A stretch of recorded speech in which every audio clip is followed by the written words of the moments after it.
Inovação, segurança, programação, tecnologia, desenvolvimento. começa aqui. Let's begin. DevSecOps. DevSecOps, o seu podcast de segurança em tecnologia.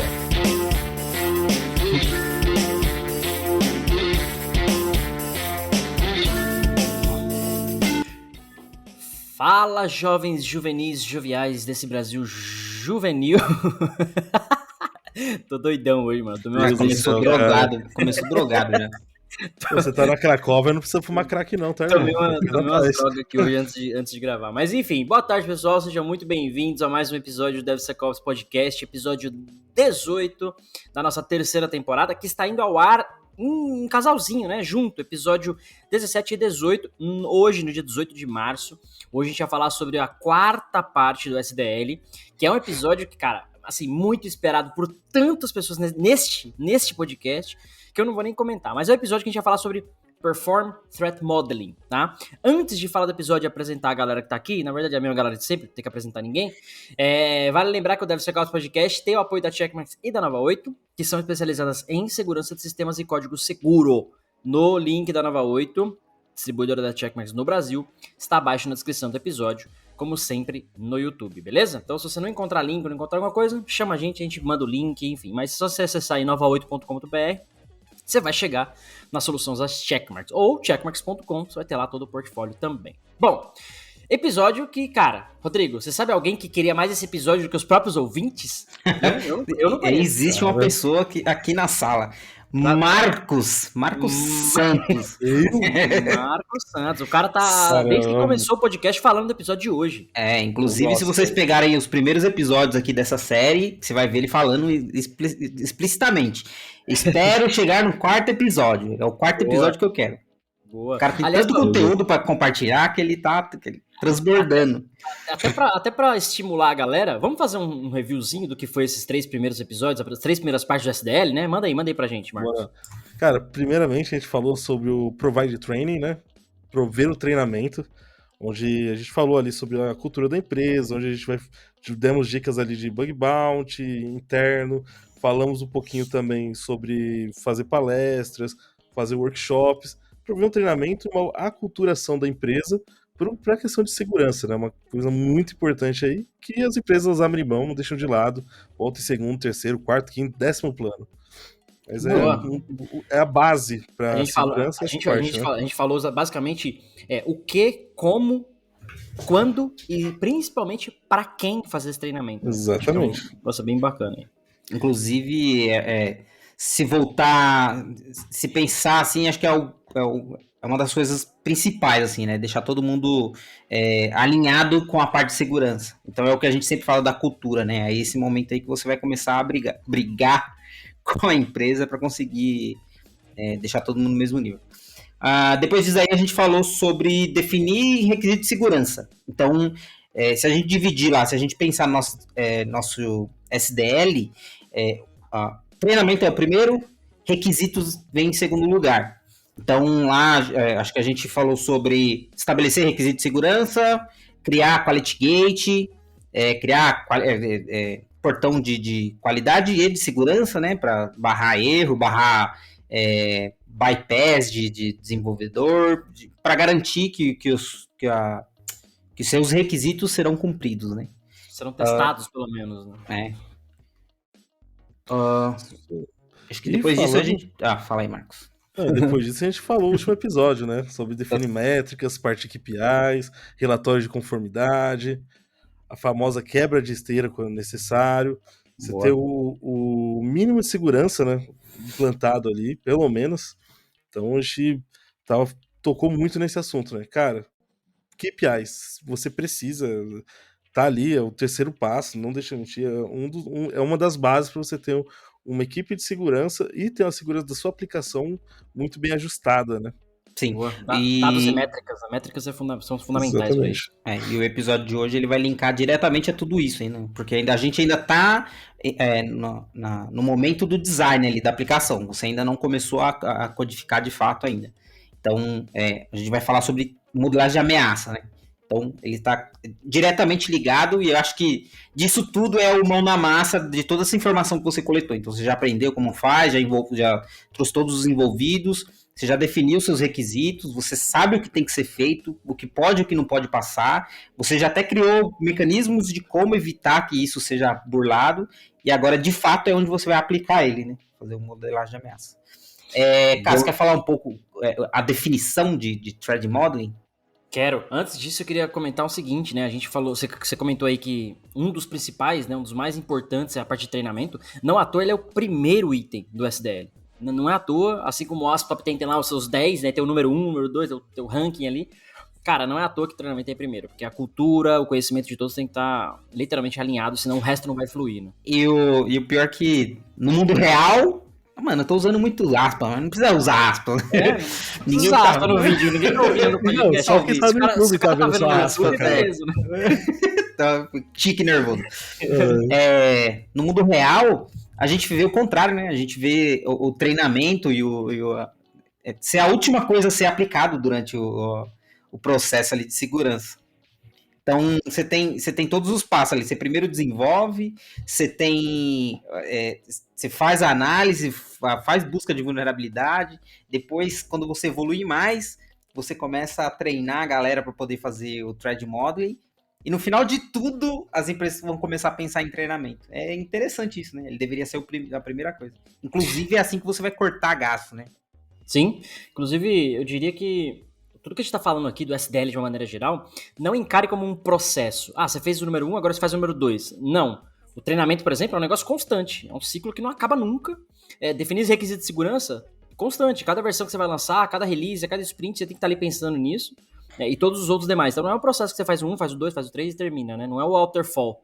Mas sim, você tem que pensar nisso como um ciclo, tá? Fala aí, Marcos. Até puxando o gancho, que a gente falou no último episódio, né? Que aí na Europa você tem um documento que cada versão de aplicação você tem que refazer o documento de segurança ali daquela aplicação. Mesmo que seja idêntico, não mudou nada, você tem que refazer e enviar junto. Porque tem que ter uma evidência de, cara, ó, essa versão passou por todos os crivos de teste e está sendo implantada em produção, enfim, é interessante isso. E eu queria destacar um ponto também. Até o episódio 8, até a parte 8 desse episódio, ou seja, são 12 práticas no SDL. Até o 8, a gente tá falando de design, arquitetura, planejamento. Lá no 8, 9, que começa a falar de teste, verificação, usar uma ferramenta, testar alguma coisa de fato. Então, veja que é muito mais planejamento, discussão, arquitetura, design, do que de fato botar alguma coisa de segurança para validar, saca? É muito mais você pensar e discutir sobre tudo isso, muito menos, não que seja menos importante, mas muito menos você testar, né? Acho que ainda tá no left, né? Você ainda tá trazendo a análise de vulnerabilidade ali antes de criar ela. Então, acho que no episódio 8, que é... Cadê? 8 é o User Approved Tools. Que é, depois que você já colocou o código, você já commitou ele vai começar a rodar. Ele tá indo para ser implantado. Validação, né? Boa, então, DevSecOps. Eu queria começar o episódio de hoje com uma frase que eu amo essa frase, cara. Eu amo esta frase. Marcos também gosta dela e vai lembrar agora que eu vou falar. Que é, Threat Modeling é a arte de você proteger o seu software antes, mas muito antes dele existir. Então você pode fazer segurança sem antes você ter uma linha de código. Só de ter planejado e pensado sobre isso. Então é isso que a gente vai discutir no episódio de hoje. Threat Modeling, que é um negócio muito comum, né? Apesar de muita gente falar que não faz, que não sei o quê, muita gente conhece, mais pessoas conhecem, mais empresas praticam isso do que eu imaginava, né? Conversando aí mundo afora com a galera. Então é um negócio muito importante que eu queria falar hoje. E dando essa introduzida em Threat Modeling, né? Hoje é o episódio é do Marcos, né? Hoje quem vai falar aqui é o Marcos, né? No mínimo. Vou falar, já tô aqui, já tendo minha aguinha, molhei a garganta. Tá se aquecendo. Mas introduzida sobre Threat Modeling, gente, é exatamente isso. É você conseguir... a tradução literária, né? Modelagem de ameaças. Então, é você pensar nas ameaças do seu software. Você pode fazer isso, de uma maneira geral, em qualquer ciclo, em qualquer parte do ciclo do seu desenvolvimento. Esteja você na fase de release em produção, esteja você na fase de design, definição de requisitos, não importa. Você pode fazer isso a qualquer momento. Mas, se você pode fazer antes do seu software existir, ou seja, você vai eliminar riscos, você vai... Eliminar não, né? Mas você vai reduzir os seus riscos, você vai reduzir as suas ameaças, você vai colocar requisitos de segurança, você vai definir segurança na sua aplicação. Por que fazer depois? Por que deixar para fazer durante o processo? Por que deixar para fazer depois que está em produção? Porque você vai estar correndo risco. Então, modelagem de ameaças é uma metodologia que, basicamente, na verdade, existem várias metodologias, né? Mas é a prática de você sentar, pegar os seus requisitos funcionais, entender cada um deles, como é que eles podem ser, fazendo aspas aqui também, entre aspas, né? Como é que eles podem ser atacados, quais ameaças estão iminentes àquele requisito. Então, você tem lá, por exemplo, eu tenho uma tela de login, meu requisito é usuário tem que botar usuário e senha e fazer um login na aplicação e entrar na área autenticada. Para esse requisito, você vai pensar nas ameaças. E aí é importante a figura do cara de segurança. Porque o dev, o arquiteto, qualquer uma dessa galera talvez não tenha essa visão das ameaças. Mas o cara de segurança sim. Então eu acho que ele tem que participar da modelagem de ameaças, a gente vai chegar nisso. Mas é exatamente você pensar, porra, então se eu tenho uma tela de login, eu posso ter um roubo de credenciais, então eu posso ter um brute force, então eu posso ter roubo de sessão, eu posso ter um roubo de token, enfim, né? Qualquer coisa relacionada à autenticação. Então, pensando nessas ameaças, você vai derivar disso agora requisitos de segurança. Apesar de estar no 4 aqui, o requisito está no 2, né? Eles se relacionam. Lembra que eu falei que não é um processo, não é uma ordem, mas sim um ciclo, tá? Então, quando você faz threat modeling, o output de um threat modeling é literalmente ameaças que vão te guiar sobre quais requisitos de segurança, quais proteções você precisa colocar para aquela ameaça, tá? De uma maneira geral, essa é a introdução. Marcos, pode começar aí agora, fala. Bora. Hoje eu quero você falando. O cara tirou todas as palavras do Marco ali. Agora... Nada, cara. Não, pior que não. Porque tem uma coisa que, assim, eu gosto bastante de modelagem de ameaça, threat modeling, por quê? É a imaginação que vale, cara. Igual o Cássio tá falando, eu tenho um formulário ali, eu tenho que pensar em brute force e tal. Só que você tem que pensar na SQL injection, como que você vai tratar esse campo, se você vai chumbar, vai sair do formulário direto para query, ou você vai fazer para uma tratativa, passar para uma variável, ver o que está sendo imputado ali naquele campo, faz sentido. Então é você pensar em tudo isso, sua imaginação vai à loucura. Você começa a anotar tudo, colocar no papel, começa a pensar em todas as possibilidades possíveis que o cara vai ter para trazer algum problema, trazer algum dano para sua empresa. E você vai colocar aí no papel, e vai estudando, vai vendo ali. Obviamente, na versão final vai sair algumas coisas que não faz sentido, senão você não entrega a aplicação nunca. Mas a ideia é colocar o máximo que você conseguir e tratar esse máximo. Então, a imaginação que vale. Eu lembro até quando o Cássio dava aula pra mim, pra uma galera, ele falou, cria um aplicativo. O nego nunca pensou em segurança. O aplicativo era a coisa mais simples que tinha, mas estava lá, banco de dados todo causado, tudo aberto, era jogar campo do form direto pra query, cross-site script nem se fala, né? Acho que todos ali tinham. Então, pensar nessas variáveis que o atacante pode usar e que você ainda não pensou, se você for implementar isso depois, numa fase de release ali, ou de deploy em si em produção, o custo vai ser muito mais alto, né? Você vai ter que retroceder muita coisa, você vai aumentar muito o seu custo de desenvolvimento, então talvez torne até inviável aquela aplicação. É interessante você ter falado dessa forma, porque geralmente o cara ele não tá pensando em segurança, né? Ele tá desenvolvendo, ele quer ver o negócio funcionar. Então ele tá pensando na funcionalidade. E daí a gente vê quão importante é você trazer a modelagem de ameaça para esse ponto, né? Porque é a hora que você vai falar pro cara, amigão, pensa nisso daqui, pensa se isso que você tá fazendo tá seguro. Que é uma coisa simples, é um pensamento que você vai colocar ali no cara, deles prestar atenção nisso também. É claro que a gente tá falando ali, igual que você falou, é imaginação, é pensamento, mas você tem uma série de técnicas e passo a passo que você inclui para garantir que isso funcione, não fica dependendo da skill do cara. Então, se você aplicar um processo de modelagem de ameaça bem definido, você vai conseguir fazer ele rodar perfeitamente em um time que nunca teve contato com modelagem de ameaça. Então, você mostra pro cara, fala, cara, o que você precisa fazer? Você precisa mapear a sua aplicação, entender quais os pontos de entrada e saída, tentar identificar os vetores de ataque e criar requisitos de segurança para mitigar esses pontos, né? Então, você mostra o passo a passo pro cara e daí ele mesmo vai desenvolvendo, ele vai entendendo melhor e vai se preocupando com isso. Sim, Segurança, tecnologia, DevSecOps. Não, e digo mais, para o professor que fala, porra, não consigo pensar em muita coisa, você tem o Microsoft Threat Modeling Canvas, que ajuda bastante a montar, né? Você fazer essa separação, conseguir dividir mentalmente por onde você vai começar ali o desenho, né? A parte de segurança. Tem alguns outros frameworks aí no mercado que você pode utilizar para isso. Então, você tem uma ajuda externa aí. Você não precisa saber. você pega o framework e trabalha em cima dele. Isso facilita, isso ajuda, e você já começa a ir melhorando aos poucos. Não é uma coisa que você vai fazer da noite pro dia. É uma coisa que leva tempo, leva prática. Acho que daqui o Cássio é o que mais manja aqui de modelagem de ameaça. Mas a gente vai aprendendo com o tempo e a gente vai implantando isso. A gente vai pegando os clientes, vai ensinando, vai mostrando e acaba aprendendo junto, né? Isso que é o importante. É estar sempre aprendendo e jogar o mais esquerda possível. Antes do software existir. Boa! Cara, isso é um negócio muito legal. Eu acho que o poder da Threat Modeling é literalmente você proteger o seu software antes de você ter software. Mano, nada melhor que isso. Porque o grande problema da galera hoje é tipo, começou a testar e fazer SaaS de validação lá na frente, na hora que tá fazendo release. Aí você, puta, tem um monte de coisa pra implementar.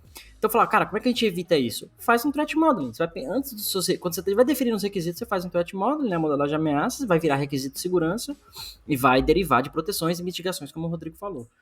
E aí eu queria entrar numa seara aqui, que é um negócio interessante, cara. Muita gente mesmo conhece, até pela popularidade da Microsoft e do próprio SDL, que a gente tá tratando aqui nos episódios, o Threat Modeling Tool, né, como o Marcos colocou aí como Threat Modeling Canvas, mas é o Threat Modeling Tool, que você baixa gratuitamente, grátis na faixa free, lá no site da Microsoft, que é uma ferramenta simples que você faz diagramas e ele gera a Threat Modeling para você baseado no Stride, que é um dos frameworks aplicados a modelagem de ameaça.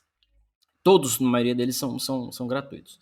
Só que, pelo menos eu conheço, cara, 13 metodologias ou frameworks, né, como o pessoal gosta de chamar, para modelagem de ameaça. Né? Para citar alguns aqui, e uns que o pessoal talvez conheça mais aí, você tem o próprio Stride, que é aplicado pela Microsoft no Threat Modeling Tool.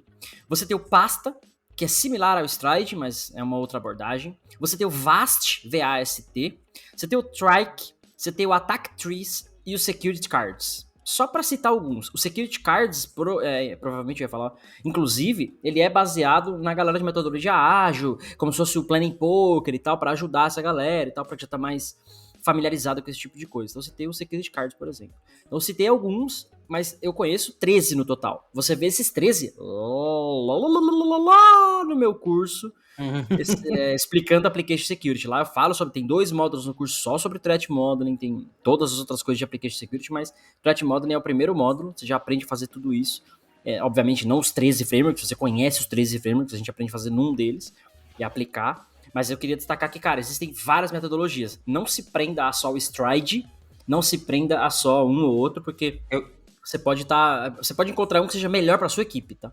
Eu diria outra coisa, em vez de não se prender nenhum framework, é não se prender a framework. Framework é uma maneira de... É um facilitador, né? Alguém pensou, alguém teve que parar e pensar, qual que seria a melhor forma de eu fazer uma análise de vulnerabilidade aqui da minha aplicação? E daí foi mapeando passo a passo. Então o cara facilitou sua vida e falou, tenho aqui, foi assim que eu fiz. Mas você pode correr atrás também e começar a desenvolver, até para ver qual a melhor abordagem no seu caso, né? Sim, quando a gente fala de framework, começa a colocar um monte de letra, um monte de coisa no meio, o pessoal começa a assustar e fala, puta, eu tenho que aprender tudo isso. E não, é o contrário, cara, você nem precisa correr atrás das coisas. Pessoas já pensaram sobre, já desenvolveram uma metodologia, é só seguir o bagulho. Você só precisa ler e entender. Você tem brio? Sensacional. Fala aí, Marcos, você ia falar alguma coisa? A gente cortou, não? Não, o Rodrigo acabou falando. Eu só ia complementar o que ele tava falando, que assim, muitas das perguntas que você vai fazer mentalmente ou colocar no papel já tá no framework. A ideia é você experimentar os que você achar legal ali, o que você curtir. Pega ali algumas perguntas, cada um faz de algumas maneiras diferentes e tenta imputar isso pro seu ambiente, pra sua corporação. Não utilizar, isso é lei, vou seguir isso aqui. Não, cara, mistura, dá uma misturada, vê algumas perguntas e cria uma estrutura sua, personalizada. Faz sentido, às vezes tem perguntas que você não vai ter na sua aplicação. Se for uma aplicação web ou mobile, depende do que for ali, tem coisas que não faz sentido. Então monte a sua própria. Sim. Utilize como base, mas monte a sua. Segurança, tecnologia, DevSecOps. Esse DJ tá terrível hoje aqui.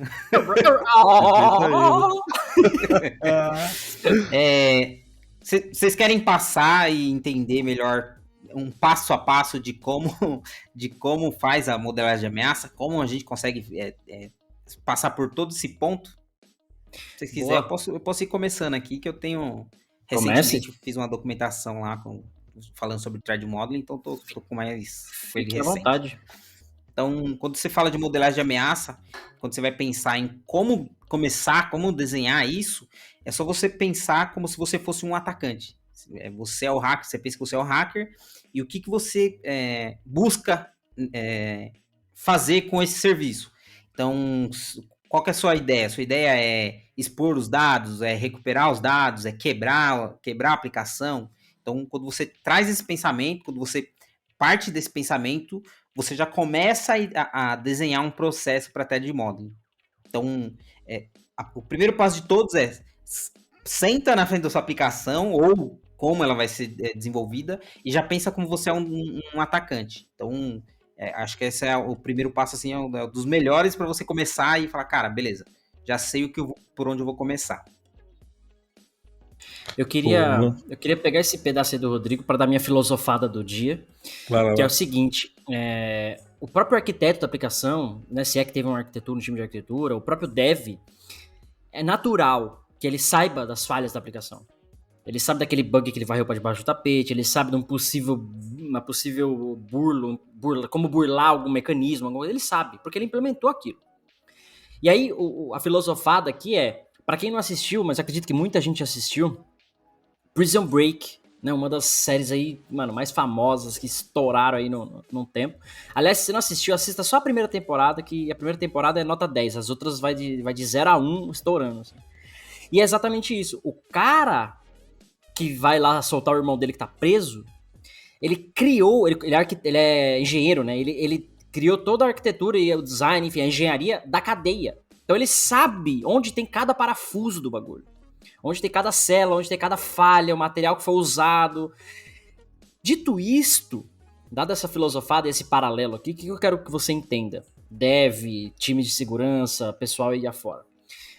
O cara de segurança, ele vai te ajudar a guiar as mitigações no threat modeling, a identificar as ameaças e parte disso. Mas o trabalho pesado disso é do arquiteto da aplicação ou do dev. Eu tô falando desses dois porque às vezes não tem um arquiteto, né? Então o cara faz esse papel. O papel de você desenhar um diagrama da aplicação, um DFD da aplicação, não é do cara de segurança. O cara de segurança nem conhece a aplicação normalmente. Quem conhece a aplicação é o arquiteto, é o designer, é o dev. É essa galera que vai falar, então tem um componente aqui que chega, que chama outro, que vem pra cá, que vai pra um componente externo, que tem uma function assim, que vai no banco. Então o simples DFD da aplicação, que é mais ou menos o que o Threat Modeling Tool faz pra gente, é o arquiteto que tem que construir.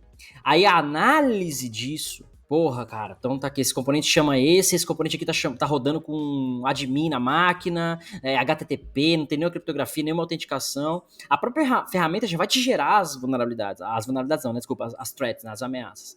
Aí o cara de segurança, ele vai olhar pra isso e validar, falar, cara, realmente, a arquitetura tá assim, então tem um problema aqui assado, já validei aqui as threats, como é que a gente mitiga isso? Então, opa, vamos colocar uma autenticação nesse serviço e nesse outro, vamos colocar uma comunicação criptografada, vamos criar um firewall, né, entre essas barreiras. Então, aí sim ele vem com esse conhecimento de segurança. Agora, criar um threat modeling não é função do cara de segurança. E isso é um dos erros que eu vejo muita gente fazendo. Tô esperando o time de segurança fazer o threat modeling, tô esperando. O cara não fez. Mas assim, o cara, normalmente, ele não conhece. Posso estar falando besteira, se uma empresa aí, alguém estiver ouvindo, e o cara de segurança, ele tá envolvido nas squads ou nos produtos desde o momento zero. Aí sim ele conhece, ele tá lá junto com o arquiteto, arquitetando a aplicação. Pô, legal, ele já vai até criar os próprios mecanismos de segurança, sem precisar até de um threat modeling, porque ele já tá fazendo isso na cabeça dele. Mas se tiver nesse cenário, que eu diria que é 0,001% no Brasil, ou no mundo, né, enfim. Então, como não é a maioria a galera faz arquiteto e o time de segurança que vê isso depois. Então, cuidado, quem faz a threat modeling, né, o diagrama de modelagem de ameaças, é o time de dev, é a arquitetura, enfim, e o cara de segurança, ele valida, ele participa disso, mas não é responsabilidade dele, tá? E aí Pode falar, Rodrigo, depois eu mando eu ia falar que, inclusive, você vê acontecendo isso na própria ferramenta, né, da Microsoft. Para você começar a identificar as vulnerabilidades, você tem que desenhar realmente a aplicação. Então, você vai falar qual que é o ponto de entrada e saída dele, qual que é o ativo dela, quem está se comunicando em quem, qual serviço está interno, qual serviço está externo. Então, você realmente desenha. Então, essa é a visão, né? Você precisa de alguém que entenda e conheça a aplicação para conseguir fazer o thread modeling. Tem um vídeo meu no canal, cara, 10 minutos de vídeo explicando fazer um threat modeling bem simples, né, na ferramenta, importando ali, entendendo, é bem simples. Fala aí, Marcos. Não, eu ia complementar que assim, beleza, antes do software existir, a gente tá pensando nisso, só que a modelagem de ameaça é uma coisa constante. Cada função nova que você for fazer na sua aplicação, você tem que pensar na modelagem, comportando essa nova função e com que ela vai se conectar no que já está funcionando. Então é constante essa parte de modelagem de ameaça. Não é algo que você faz uma vez e acabou. É algo constante que vai estar sempre se renovando de acordo com sua solução, está sempre criando novas versões. Né? E isso se conecta diretamente com outro tema, que é Attack Surface, na superfície de ataque. Se você fez um modelo de ameaça no seu software, aí amanhã o seu software entrou uma função nova que você não modelou, e é um serviço exposto, é outra comunicação, você aumentou a superfície de ataque. Então, naturalmente, você aumentou o seu nível de ameaça. Você tem que fazer um review disso, tem que analisar de novo. Então, a modelagem de ameaça, bem colocada aí pelo Marcos, é um ciclo, é constante, não é um negócio que você faz uma vez ou outra e termina e nunca mais mexe naquilo. Enquanto o seu software está ali desenvolvendo, tem que ter.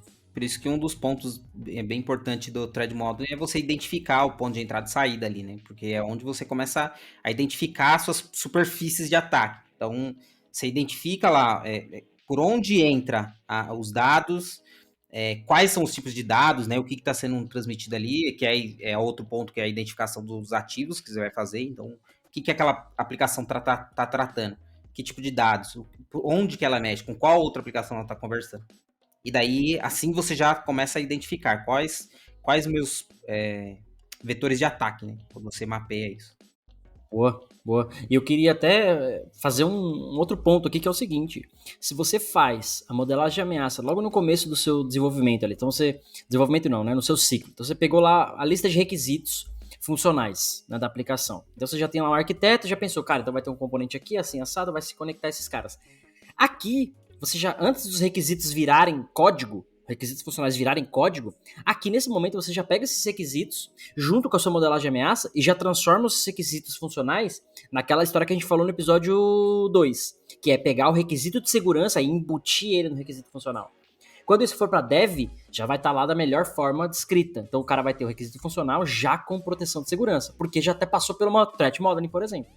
Então o cara criar uma tela de login com usuário e senha, aperta o botão OK, ele não vai ser mais isso, ele já vai criar uma tela de login com HTTPS, por exemplo, né, falando de web, um brute force, um CAPTCHA ali para bloquear, para se preocupar com cookie de sessão, que informação que ele está escrevendo ali que o cara loga, né, então todas essas questões, por exemplo, já vão estar mapeadas na versão 1 da tela de login, e não daqui 2, 3, 4, 5 sprints.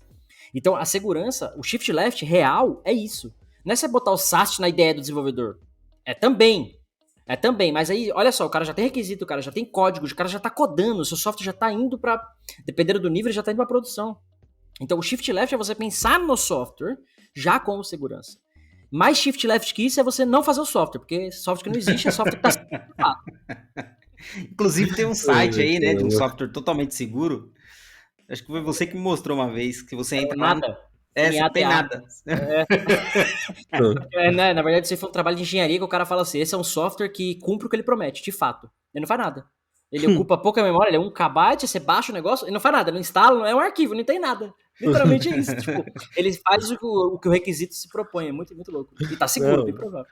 Uma coisa legal também que queria falar, só para acrescentar o que o Cássio falou, além de mandar pro dev, vale destacar que é legal você fazer modelagem de ameaças atrelado ao teste do software também, para sua equipe de QA também fazer esses testes. Não deixar só na mão do dev. O dev tem muita coisa para fazer, ele não vai testar tudo aquilo que deveria da melhor maneira. Então é legal o time de QA ali tá bem atrelado a ele e fazer os testes ali, pensando em toda a modelagem que você fez. Isso ajuda bastante ali a mitigar problemas. Cara, já que você alfinetou onça com vara curta, a gente vai falar de SAST, vai falar de DAST aqui nos episódios, mas se a modelagem de ameaça ela é muito bem feita, ela vai derivar requisitos de segurança e mitigações, tá? Além disso, você deriva monitoramento e validação. Então o cara colocou, exemplo clássico, o cara fez um threat modeling falando assim, ó, aqui nesse meio aqui pode ter um brute force, por exemplo. O cara fala, beleza, então para evitar um brute force, você tem que ter um CAPTCHA, né, e sei lá, o cara tentou 3 vezes o login, eu aumento para daqui 5 minutos ele pode tentar de novo, errou 3 de novo, daqui 10 minutos, né, e assim por diante. Ou bloqueia, só amanhã, tem processos que ajudam a fazer isso.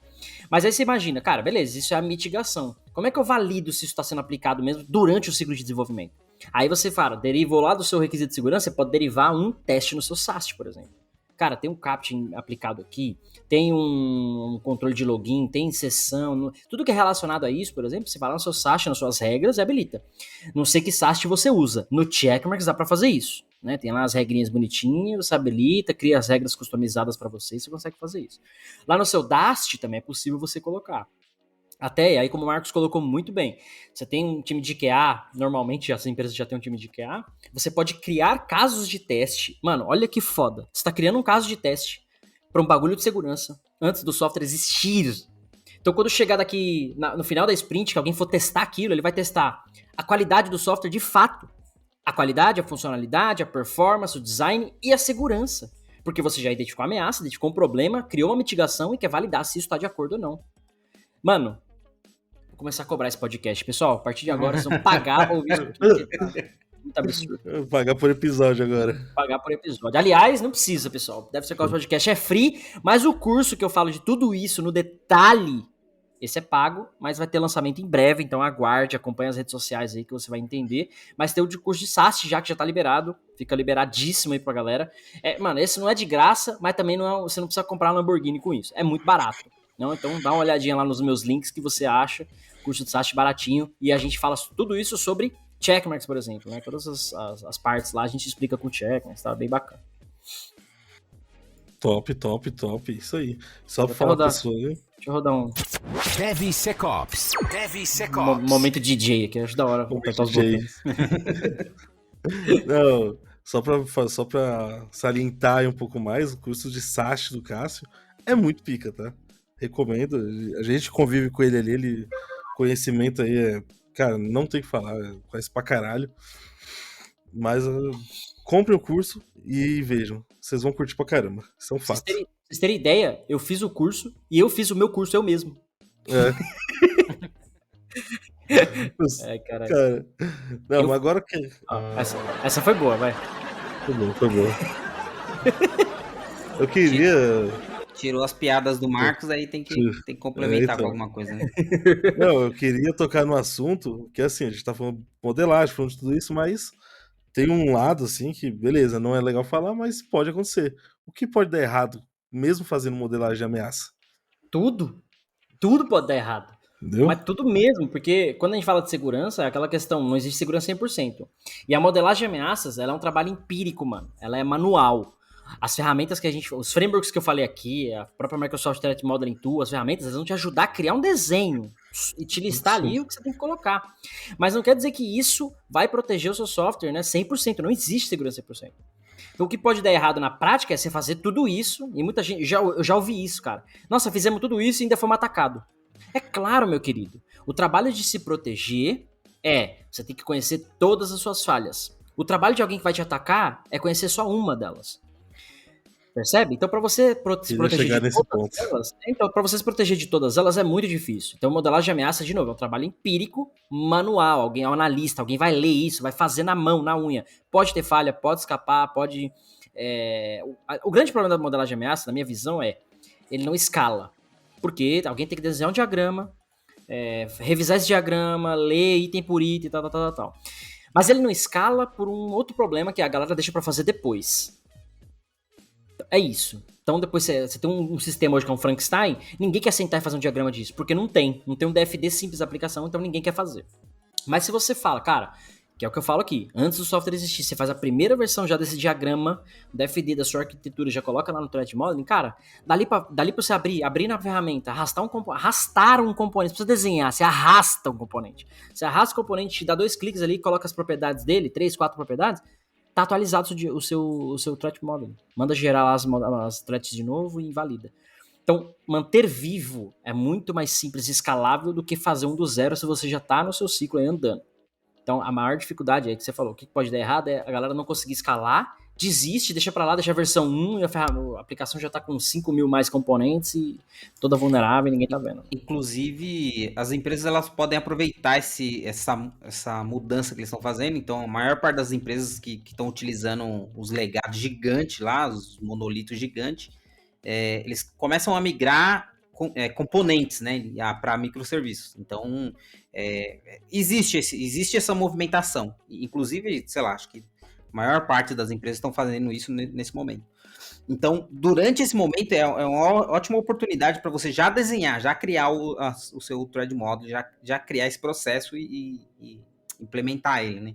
Porque se você for esperar para fazer isso depois, lá na frente, sei lá, o mercado é muito volátil, né? Então, tem gente entrando e saindo o tempo todo. Daí você perdeu o conhecimento daquela aplicação, quem desenvolveu já saiu, o time que fez parte já não faz parte mais. Então, durante essa movimentação, aproveita e já faz certo, já coloca ali para rodar, já deixa as coisas funcionando, deixa as coisas bonitas, porque daí dá certo e você vai usar menos esforço possível ali, né? E pegando isso que você falou, tem um negócio importante que é o seguinte, muita gente perde alguns conceitos básicos ao longo da carreira. Então, cara, eu lembro que quando eu era dev, eu tava lá voando em um monte de coisa, e aí caralho, o que é Solid, mano? Eu voltava lá pra rever os bagulho do Solid. Nossa, mano, eu faço todo de encapsulamento, eu faço todo de herança, encapsulamento, orientação a objeto. Caramba, mano, como que é o conceito de tal coisa? Você perde algumas coisas, porque é natural, você tá ali fazendo muito, fica no automático, você foge um pouco. Isso que você falou, eu aprendi nas primeiras aulas de algoritmo que eu tive quando eu fiz faculdade, que era divide and conquer. Dividir para conquistar. Então você pega um problema como um todo, pra você criar um algoritmo, né? Você pega um problema como um todo e você vai passo por passo até você chegar na solução final. Essa abordagem que você colocou é exatamente isso. Você não quer fazer do seu legado inteiro, que é um monstro? Ok. Mas você já está no processo de transformação digital, que estão chamando, né? Você já está digital porque você já é um software. Então você está transformando o seu Frankenstein nos Vingadores, em vários heróis. Só isso. Então pegar cada um deles que é menor e fazer essa modelagem de ameaça, e provavelmente você está migrando de tecnologia, provavelmente você tem um squad para isso, já está tudo separado, já está tudo segregado. Faz agora, fica mais fácil ainda de você fazer do que você tentar aplicar isso lá no seu Frankenstein, no seu monolito, né, como o Rodrigo colocou. Então isso vai te dar uma escala maior de conseguir fazer isso de fato, né, conseguir implementar isso de fato.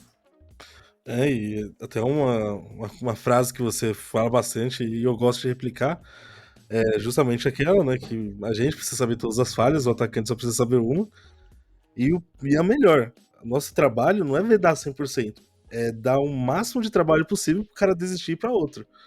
É para isso que vai servir a modelagem também. Você pensar no máximo de barreiras possíveis para fazer o atacante desistir e ir pro vizinho ou ir para um lugar mais fácil ali, porque com o tempo e dinheiro ali o cara vai chegar em você de uma forma ou outra. E daí só para lembrar que cada camada dessa daqui a gente fala sobre segurança é como se fosse um filtro. Então, para você evitar de chegar tudo lá na frente e dar um trabalhão gigantesco para correr atrás para corrigir, você vai separando, né? Então, nesse momento, aliás, no momento passado a gente falou sobre treinamento. Então, você vai conscientizar o pessoal a nível de segurança, para o pessoal já pensar nisso e evitar de criar. Então, você já fez um filtro, mesmo que seja macro, você fez um filtro. Depois você fala sobre requisito de segurança. Então, você fez um outro filtro.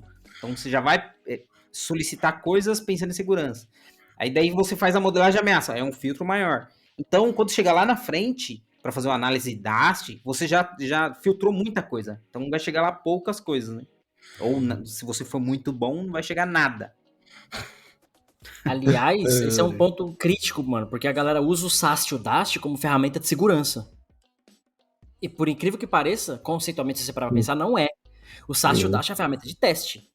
O ideal, como o Rodrigo colocou agora, o mundo ideal é que eles passem, você sabe que você tem uma ferramenta boa, um checkmarks, por exemplo, por trás, que tá validando o seu código para garantir que tudo que você pensou lá atrás, toda a implementação, requisito de segurança, tudo que você criou, não tem problema de segurança. Então é uma ferramenta, é igual seguro de vida, seguro de carro, plano de saúde, você não quer usar. Você tem porque você sabe que você vai precisar uma hora ou outra, mas você não quer usar. Então, é mais ou menos o mesmo conceito. A ferramenta está lá para fazer uma validação double check. Fala, cara, realmente você aplicou aqui as boas práticas? Putz, achei uma vulnerabilidade aqui. E hoje não é assim que acontece. Hoje as empresas rodam o SAST da vida, e aí tem clientes que podem falar isso. Roda o SAST uma vez na aplicação, a aplicação já vem 1.000 vulnerabilidades, 2.000 vulnerabilidades. Eu tenho um com 8.000 vulnerabilidades no primeiro scan. Então, assim, nunca foi pensado em boas práticas, nunca foi feita modelagem nenhuma. Simplesmente coda, põe em produção, um dia a gente vê isso. E esse dia chegou com 8.000 vulnerabilidades. Aí agora, o que esses 8.000 vulnerabilidades refletem pro cara?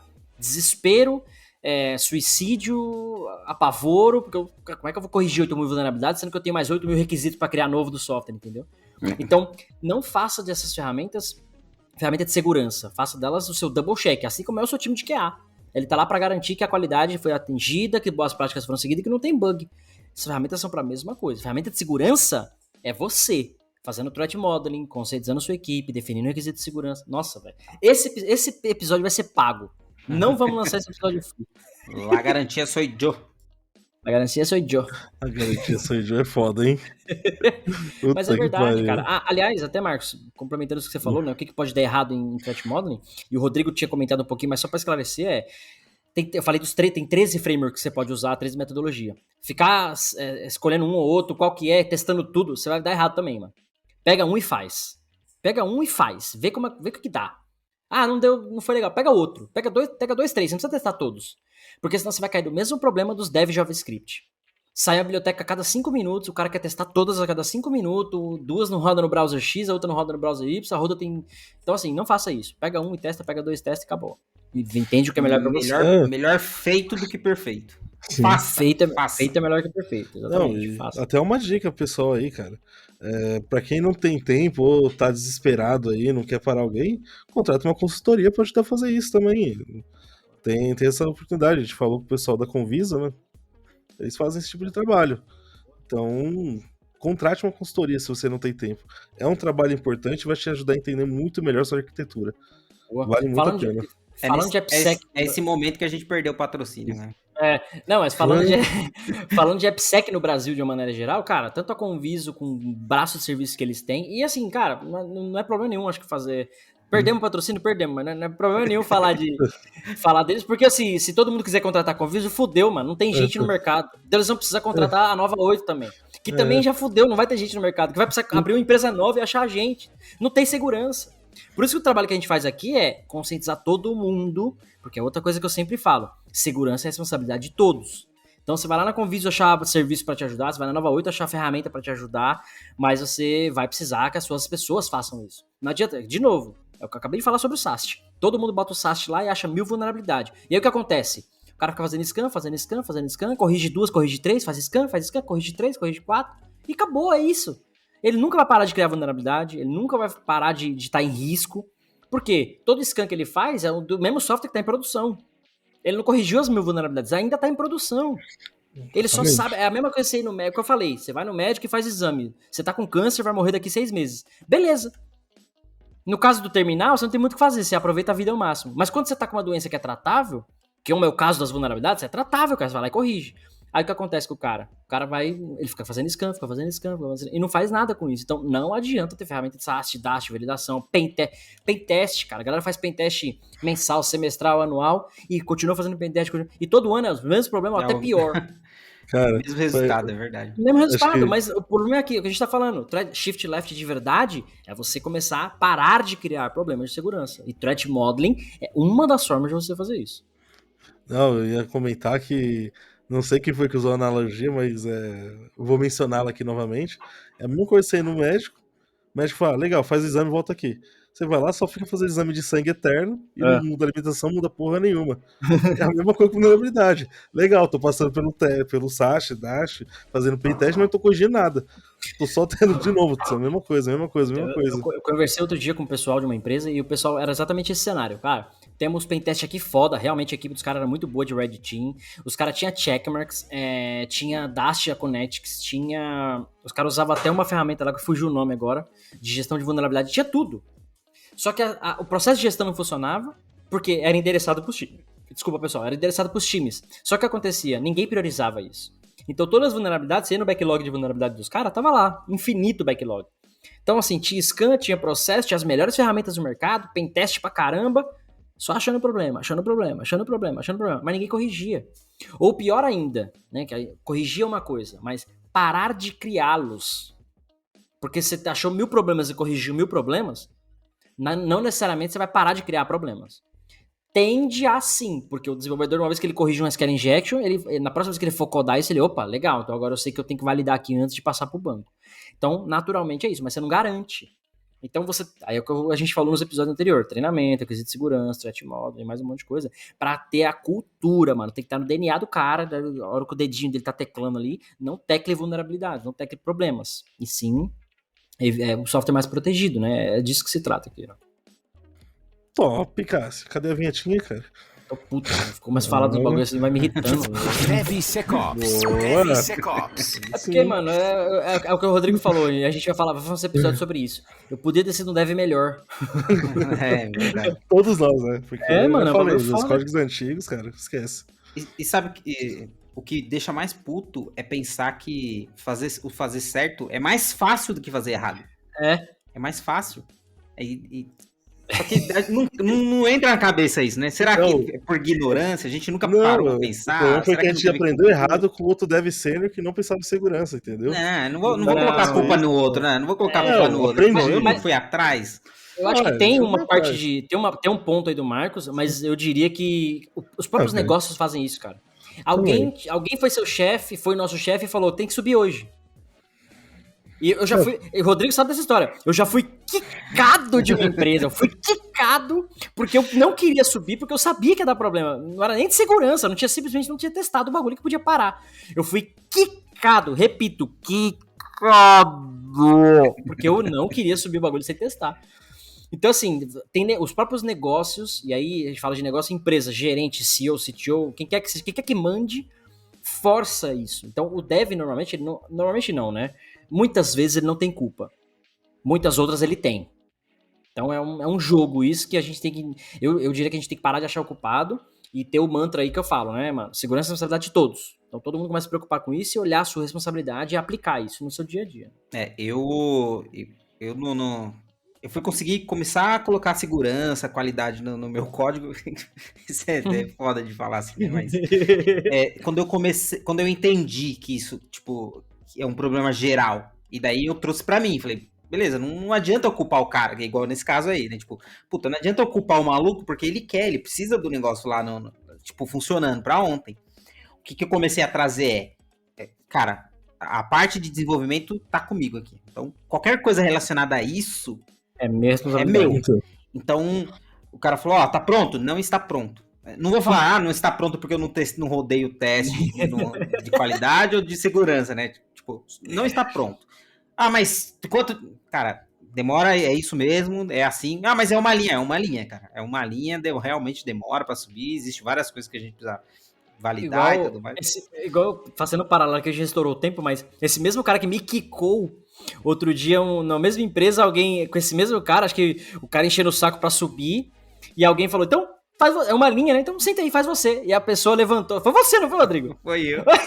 O Rodrigo levantou da cadeira, então, tá uma linha só, então faz você aí.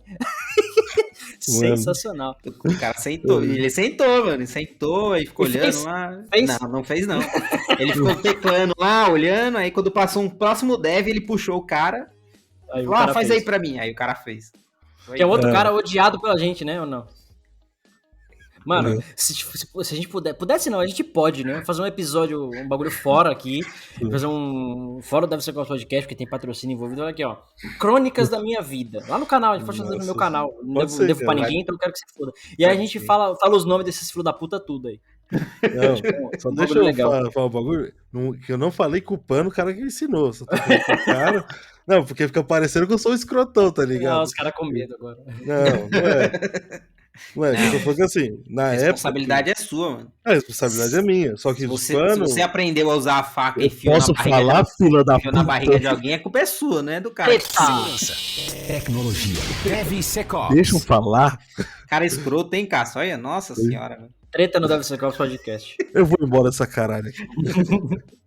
Não, só estou falando que quando eu aprendi, a pessoa não me passou segurança e eu também não tive o menor interesse de aprender. Pra mim era só... Codei, testei, tá funcionando? Tá dando bug? Não, produção. E digo mais, na minha máquina funciona, se na sua tá dando problema, se for. Exatamente.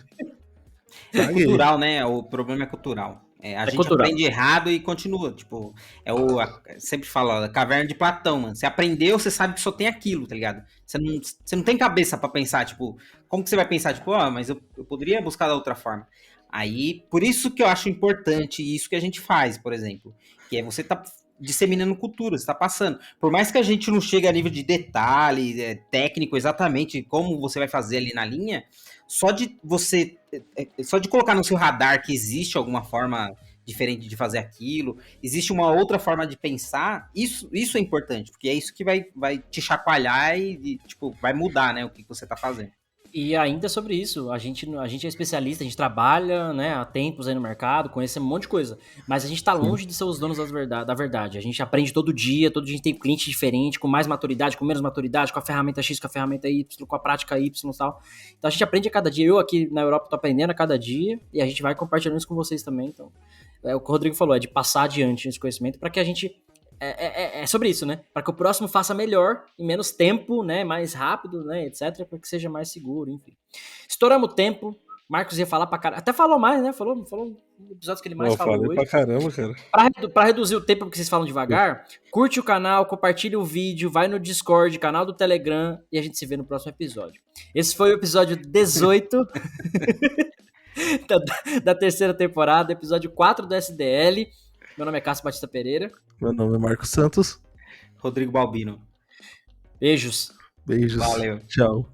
Termina aqui DevSecOps. DevSecOps, o seu podcast de segurança em tecnologia.